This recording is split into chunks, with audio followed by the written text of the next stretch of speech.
ketemu kembali. Assalamualaikum warahmatullahi wabarakatuh. Salam sejahtera dan selamat sore.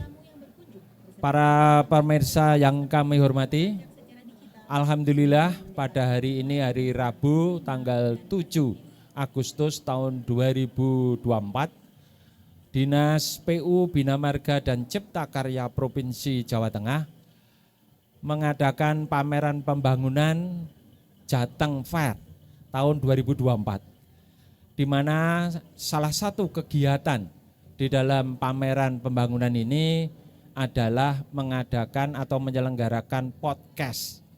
Jadi ngobrol bareng tentang infrastruktur atau sering disebut ini ngobarin, kira-kira gitu. Nah ini Bapak Ibu sekalian, kali ini kita akan ngobrol terkait dengan pembangunan terpadu di kawasan strategis Borobudur. Dalam hadir di hadapan kita yaitu narasumber dari BP2W Jateng. Apa itu BP2J? BP2W Jateng itu. BP2W Jateng itu adalah Balai Prasarana Permukiman Wilayah Jawa Tengah. Kepanjangan tangan dari Dirjen Cipta Karya yang ada di Provinsi Jawa Tengah ini. Jadi kalau yang Bina Marga itu sudah ada BP2JN. Kemudian yang di SDA itu juga sudah ada Balai Besar Sungai dan sebagainya. Nah, sedangkan yang di daerah di Jawa Tengah khususnya yang Cipta Karya itu adalah BP2W. Hadir di sini dari BP2W adalah Bapak Egi Yuniarto STMT. Selamat sore Pak Egi. Sore Bapak. Alhamdulillah. Kita supaya sebutannya penak Pak Egi gitu aja ya. Alhamdulillah. Selamat sore Pak Egi nggih. Pak Egi, kami nanti sedikit berbincang-bincang terkait dengan pembangunan terpadu di kawasan strategis Borobudur. Bapak Ibu sekalian, perlu kami antarkan sedikit terkait dengan kawasan strategis Borobudur. Seperti kita ketahui bersama ya Pak Egi ya, bahwa sejak tahun 1991 itu kalau nggak salah Borobudur ini sudah ditetapkan sebagai warisan dunia ya, warisan dunia dari UNESCO PBB ya, bahwa mau tidak mau Borobudur ini karena sudah ditetapkan maka harus dikonservasi atau dilestarikan, kira-kira begitu ya. Dari pelestarian ini kan tentunya mau tidak mau semua pihak harus terlibat di dalam pelestarian ini. Dan kalau nggak salah juga ditetapkan sebagai kawasan strategis pariwisata nasional. Lah ini. Jadi apapun yang terjadi ini lebih diutamakan tentunya nanti ke arah pariwisata Borobudur ini. Sehingga sarana prasarana itu mau tidak mau kan harus disediakan oleh berbagai instansi atau departemen yang ada, kementerian yang ada. Salah satunya adalah di PUPR. Nah, dalam PUPR ini adalah ada yang di Dirjen Cipta Karya, khususnya keciptakaryaan gitu ya Pak. Nanti kami akan nyuwun dari Pak Egi ini kira-kira terkait dengan pembangunan terpadu di kawasan strategis Borobudur ini kan terkait dengan keciptakaryaan, yaitu mungkin terkait dengan mungkin ada bangunan gedungnya, kemudian ada landscape atau landmark di kawasan, kemudian juga nanti ada air bersih, air ya di sana ya, ada 2 air bersih, kemudian juga air kotor. Air kotor ini juga limbah mungkin di permukimannya di sana atau juga mungkin saluran terhadap genangan-genangan di permukiman gitu ya.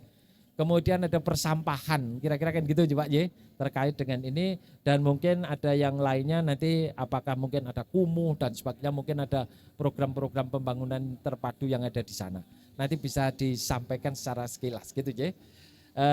Baik Bapak Ibu sekalian, perlu kami tambahkan lagi kecuali sebagai warisan dunia juga Borobudur ini menjadi salah satu atau boleh dikatakan satu dari 7 keajaiban dunia. Ini masih diakui atau tidak ya?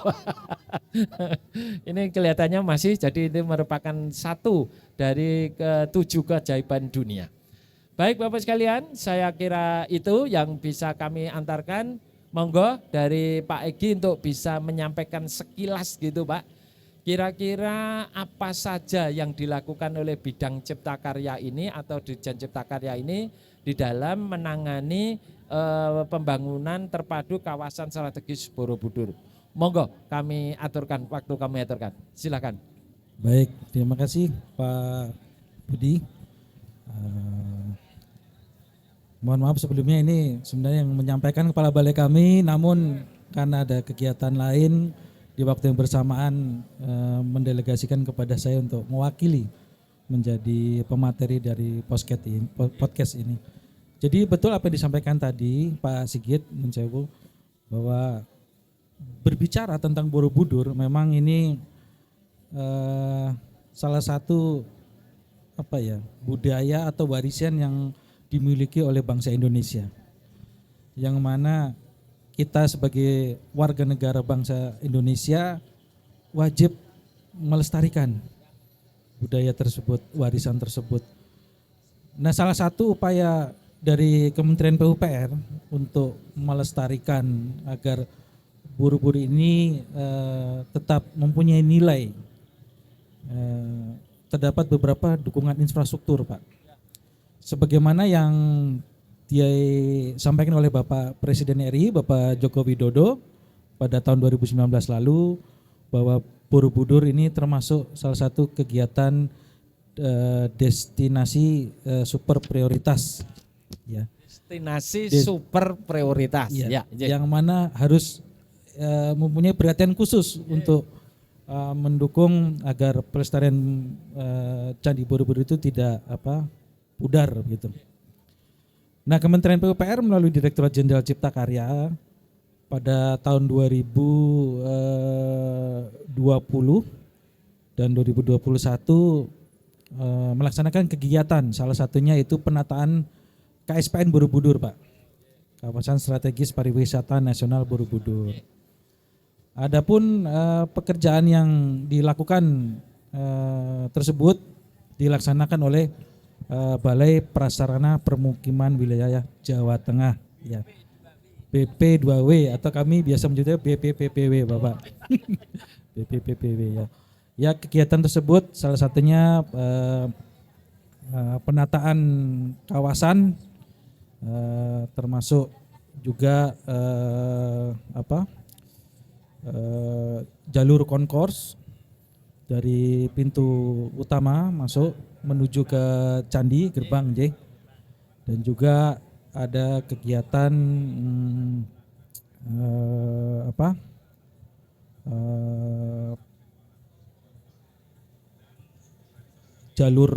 jalur akses budaya Pak. Oke. Kalau kami lihat kelihatannya ada 4 ya Pak. Borobudur ini bisa diakses. Ya. Misalkan yang dari Semarang itu dibuatkan pintu gerbang. Betul, salah satunya itu. Ya, dari Jogja, Palbaplang dibuatkan. Kemudian dari Purworejo kalau nggak salah, juga dibuatkan, dan yang terakhir dari Kulon Progo. Ya, dari bandara. Ya. Nah, masing-masing gerbang tadi yang disampaikan itu mempunyai makna Pak. Makanya kan ada ikon. Ada temanya. Ada tema, ada ikon. Ya. Baik. Yang dari arah Semarang. Jadi ada temanya ini ya. Gerbang Belondo itu ya. Itu Belondo. Kan ada ikon pohon kalpataru atau pohon bodi gitu ya. Itu yang dari Semarang. Dari Semarang. Untuk kemudian yang dari Jogja, yang gerbang Palbaplang ada singa Pak. Singa itu mempunyai makna tersendiri Pak artinya. Ya. Dan juga dari arah Purworejo itu ada gerbang Kembang Limus Pak. Oh, Kembang Limus. Kembang Limus. Ya. Dan satu yang terakhir ada dari Kulon arah Kulon Progo itu kelihatannya kapal. gerbang itu Samudra Raksa itu, Oh kapal ya, itu. ada kapal ya. Ya, kebetulan Ya. yang itu dibangunnya tidak melalui BPP Jawa Tengah, namun dibangun oleh BPPW DIY Yogyakarta, Bapak. Oh. Tapi masih sama-sama cipta karyanya. Jadi kita BP2B-nya tapi yang Yogyakarta. betul Baik, Yogyakarta. baik. Itu yang mana? Yang dari Kulon Progo? Yang Kulon Progo. Oh, yang dari Kulon Progo. Jadi yang 3 dari Jawa Tengah, Ji. yang 2 dari Yang yang 1 dari Jawa Tengah. Yang 3 Jawa Tengah, 1 Jogja. Oke, iya, betul. alhamdulillah ada pintu gerbang ya. Nah, yaitu monggo. buat semacam ya daya tarik juga sekaligus mempertahankan nilai-nilai budaya sebelum memasuki kawasan Candi Borobudur. Ya. Jadi mulai dari awal memang pemerintah sudah melihat bahwa hal ini nantinya akan menarik wisatawan juga, Bapak, dari sebelum memasuki Candi Borobudur. Baik. Gitu.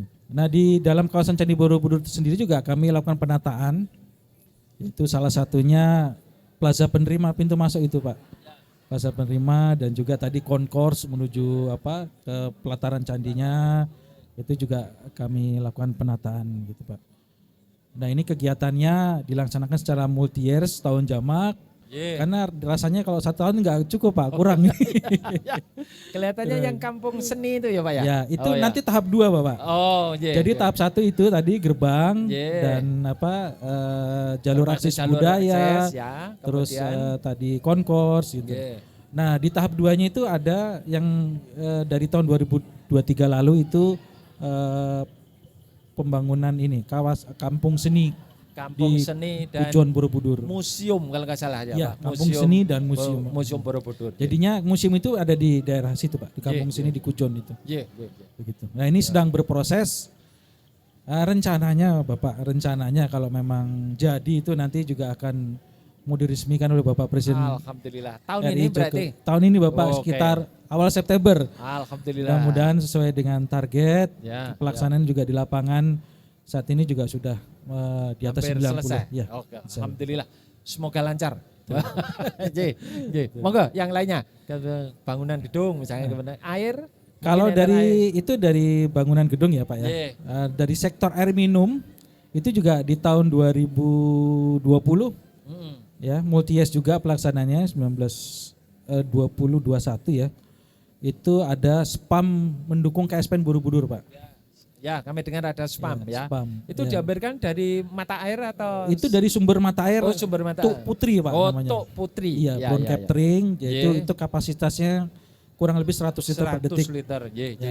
Nah, dari capturing terus dibagi. Ya, dari situ terus kita ada membangun pipa baru, Pak, pipa jaringan, distribusi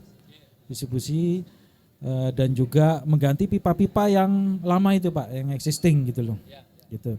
Nah, itu nanti dari sumber air Tuk Putri itu akan disalurkan ke 3 wilayah ya. Satu wilayah kurang lebih 4 desa, Bapak. Jadi sekitar 12 desa nanti akan mendapatkan air itu. Termasuk sambungan rumahnya, Pak. Alhamdulillah air bersih. Kalau yang air kotornya mungkin? Kalau air limbah rumah tangga? Limbah rumah tangga itu mungkin kita menyebutnya bukan limbah ya, Pak ya, bukan sampah ya. Penataan sampahnya untuk dari sektor sanitasi itu juga ada pembangunan TPS 3R. Ya.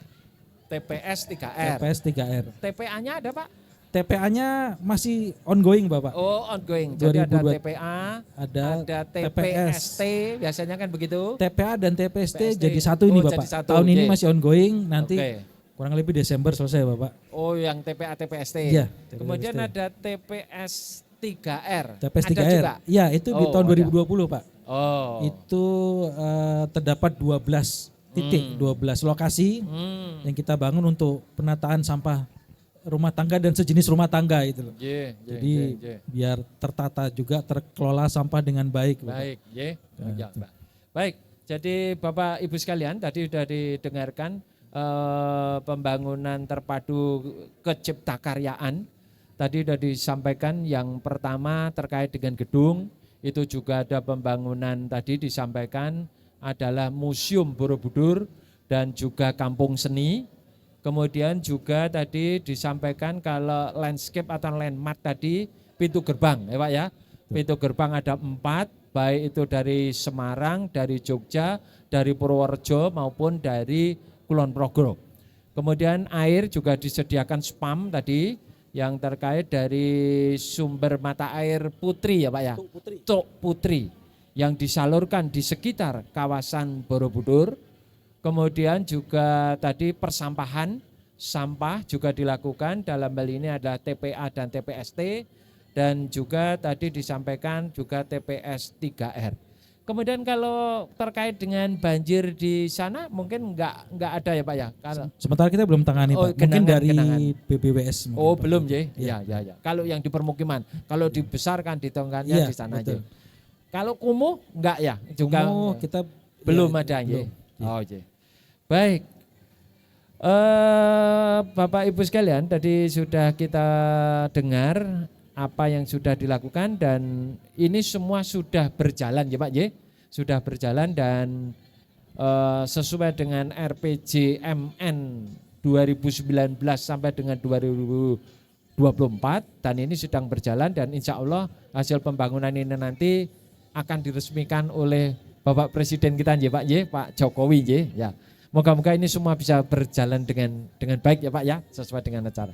Amin. Baik Pak, kami ingin tahu Pak, kemungkinan di tahun setelah Pasca ini kira-kira mungkin Bapak bisa sampaikan apa-apa lagi yang mungkin, kan ini yang tadi yang sudah, kemudian yang akan datang yang mungkin sudah ngintip gitu Pak. Karena begini, kawasan Borobudur ini nanti kan tidak terlalu lama kalau akses tol dari Semarang Jogja yang lewat Bawen, kemudian Bawen lewat Jogja itu kan nantinya akan lewat tidak jauh dari Borobudur. Nah ini nanti kalau sudah outlet inletnya itu ada di sana, saya lihat kelihatannya di lurusnya Pal Baplang nanti. Nah itu akan ke sana. Jadi kunjungan wisata kan akan jauh lebih besar. Nah, mungkin ngintip aja Pak, ada program-program tertentu pembangunan yang mungkin dalam mengantisipasi jumlah lonjakan daripada turis mancanegara maupun turis domestik. Itu kira-kira ada apa lagi Pak yang mungkin bisa dilakukan di sana Pak? Baik, kalau untuk program 2025 Pak ya, itu kan kebijakannya sementara ini kami masih berfokus menuntaskan yang di tahap 2 tadi, pembangunan di Kampung Seni Borobudur Kujon itu Pak. Nah harapannya nanti ketika akses jalan sudah connect semua, mungkin bisa dilakukan penataan Pak, penataan kembali dalam artian penyempurnaan sekiranya di kawasan Candi Borobudur yang belum tersentuh itu apa gitu loh.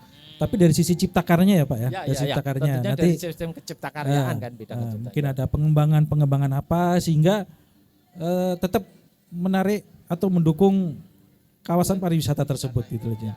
Jadi kemungkinan sekali terbuka Pak untuk karena kita ketahui juga kan luasannya Borobudur itu kan sangat luas sekali Pak. Luas sekali, baik. Ini pun kami pun juga ikut cawe-cawe ya Pak. Nah, pemerintah provinsi. Jadi pemerintah provinsi Jawa Tengah itu juga salah satunya pembangunan Masjid Agung Jawa Tengah yang ada di Kabupaten Magelang. Dalam hal ini juga tidak terlalu jauh dengan kawasan Borobudurnya sendiri. Ini kira-kira kan latar belakangnya adalah begini Pak Egi. Jadi pengunjung dari atau boleh dikatakan pengunjung Borobudur itu kan banyak dari lintas agama.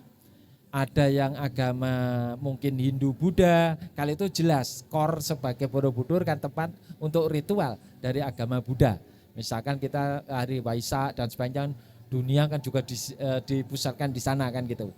Kemudian juga ada agama non Muslim, itu di sana juga ada gereja ayam itu meskipun tidak terlalu besar. Lah pengunjung yang paling banyak itu juga yang beragama Islam kan kira-kira gitu. Lah oleh sebab itu kami punya ide pada waktu itu supaya mereka itu juga kecuali berwisata kan juga tentunya ibadah juga kan gitu. Lah ini kami bangunkan Masjid Agung yang dalam hal ini skalanya skala Jawa Tengah yang berada di dekat sana. Sehingga nanti bisa sambil berwisata pun, sambil berkuliner pun juga bisa beribadah. Dan ini alhamdulillah sudah bisa kita bangun dan nanti kira-kira juga akan diresmikan juga oleh Pak Jokowi kan kira-kira kan gitu. Sekaligus mungkin bareng-bareng kan kira gitu. Ya ini sebagai salah satu sisi. Jadi dari pemerintah provinsi pun juga sama ikut membangun itu kira-kira gitu.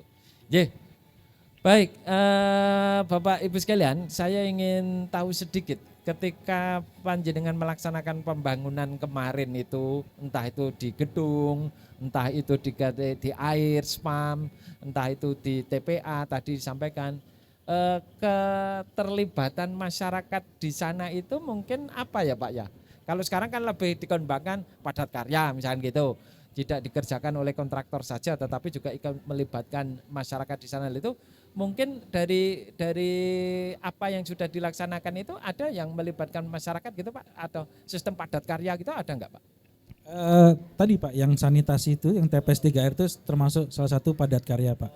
Ya bahasanya biasanya kita sebut infrastruktur berbasis masyarakat.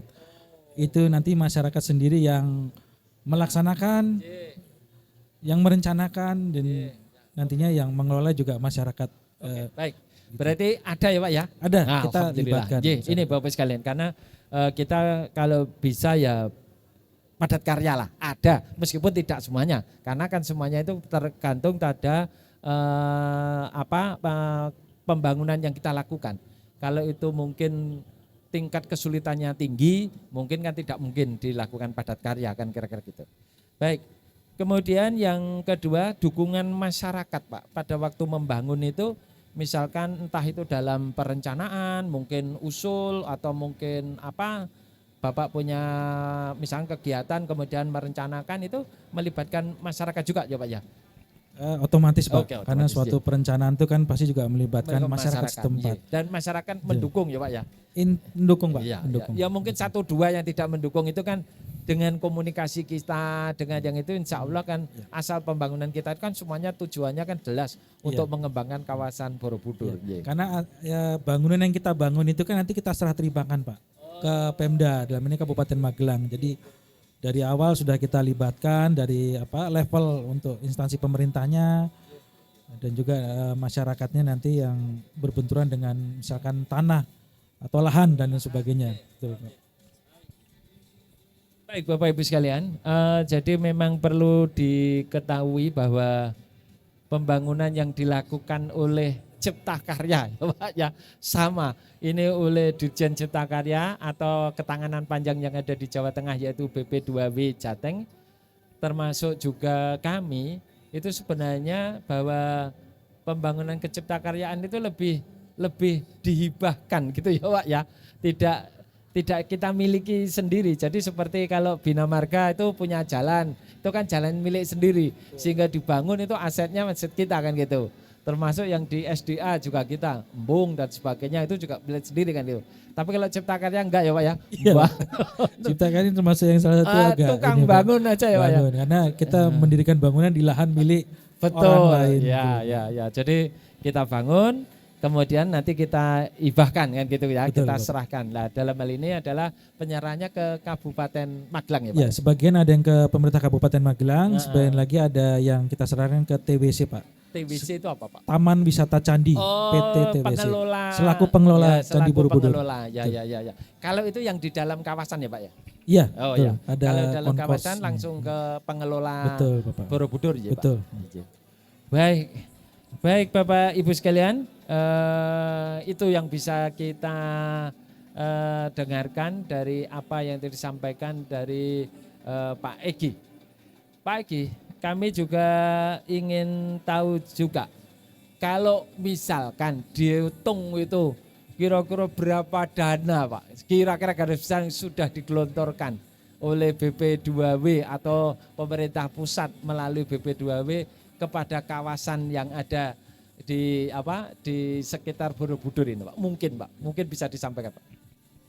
Kalau melihat kegiatannya yang tahap 1 Pak ya, Yeah. untuk penataan KSPN Borobudur-nya itu kurang lebih memakan biaya hampir 100, lalu di tahap kedua ini yang pembangunan kampung seni Borobudur Kujon tuh sekitar 250-an bahkan lebih ya. Jadi kalau diestimasi ya mau hampir 350 sampai 400 Pak kurang lebih. Miliar ya Iya, yang digelontorkan di sana. Betul Pak. Kami ini juga ada masjid itu, Dan kami juga ada pasar, kalau nggak salah ada pasar renovasi pasar tradisional, kemudian bangun itu ya kira-kira kalau di jumlah total ya 130-an lah. Lumayan besar 130 miliar juga ya, cukup besar juga ya. Artinya porsinya lebih banyak dari pusat dari pemerintah itu. Baik. Ini yang perlu kami sampaikan. Jadi Bapak Ibu sekalian, memang pemerintah provinsi pun juga ikut dalam ini cawe-cawe juga sama, karena kebetulan kan lokasinya juga ada di Jawa Tengah. Dan mungkin Kabupaten Magelang juga ada ya kan sama ini. Cuma kita tidak tahu secara persis nanti. Baik, Bapak Ibu sekalian, ini yang bisa disampaikan. Mungkin masih ada selingan dulu begitu? Oh, langsung aja nanti. Oke. Baik, Bapak Ibu sekalian, kalau terkait dengan pembangunan di bidang keciptakaryaan tadi sudah disampaikan, dan untuk tahun yang berikutnya sampai dengan tahun 2024-2029 ya Pak ya. Itu mungkin bocorannya belum ya.